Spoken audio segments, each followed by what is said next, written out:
Ruto launched a glamorous manifesto full of promises.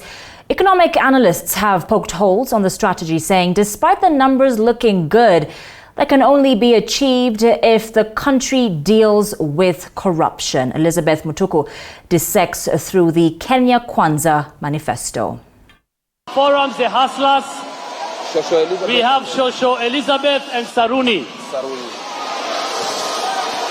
Despite the glamorous and what was termed as hopeful manifesto by Deputy President William Ruto and his Kenya Kwanza brigade, built around insurance. Economists are poking hole in the Kenya Kwanza manifesto.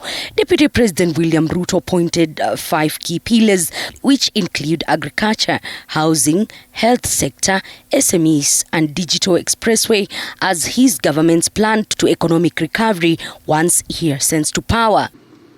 That if we had invested in garment factory like Kitui County, our 4 billion would have created 14,000 jobs.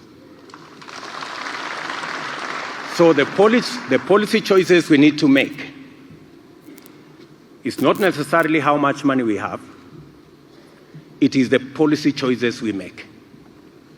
Where do we invest? And that is the difference between the trickle-down economic model and the bottom-up economic model.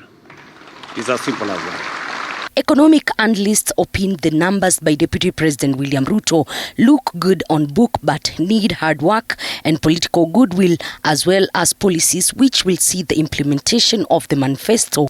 So there's a way out. One, fix corruption.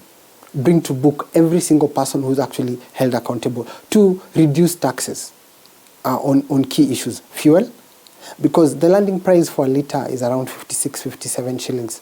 But then that price goes up to 160. And all that is taxation. So reduce the number of taxes on basic commodities like fuel, petroleum products. That's one. Incentivize... On unemployment menace in the country, Deputy President promised to deal with this through his key pillars and capitalizing on agriculture, which he says will inject 250 billion shillings on agriculture and food security. We believe as Kenya Kwanza that investing in agriculture will give us not just employment, it will also give us foreign exchange. It will give us, it will eradicate hunger. It will expand our incomes. It will also expand our industrialization agenda.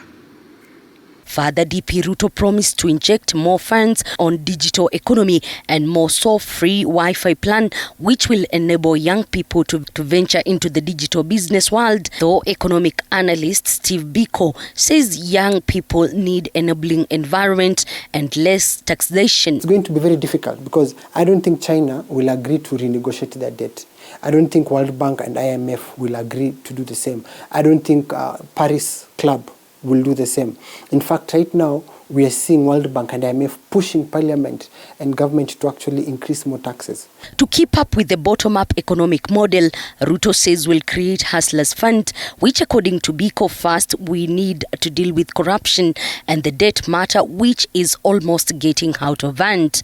Elizabeth Mutuku, TV 47 Nairobi.